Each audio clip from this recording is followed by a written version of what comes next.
387 million people in the world have diabetes, with the most common form being type 2. And a new study that looked at the global economic impact of the disease discovered the most expensive place to live with type 2 diabetes is actually the United States. After looking at a compilation of data from more than 100 different studies, researchers in the UK determined Americans with the disease pay an average of about $283,000 in healthcare costs. The American Diabetes Association reports that as of 2012, 9.3% of Americans have some form of diabetes. Of those, about 28% have gone undiagnosed. Type 2 diabetes occurs when people's bodies can't produce enough insulin to maintain average glucose levels, or when their bodies actually resist insulin's effects. According to the National Diabetes Statistics Report released by the Centers for Disease Control and Prevention in 2014, the estimated cost for both types of diabetes in the United States is $245 billion.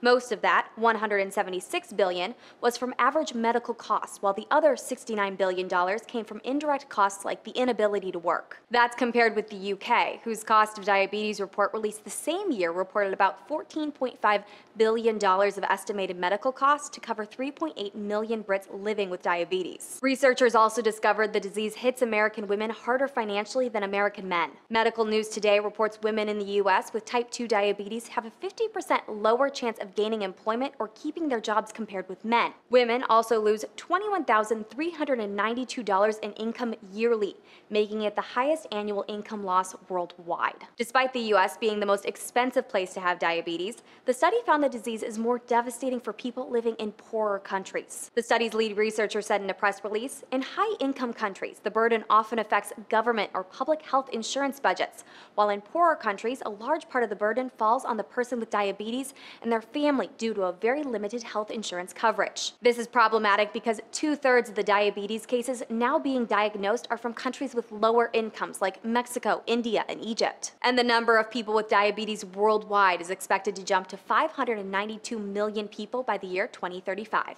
For Newsy, I'm Catherine Beek.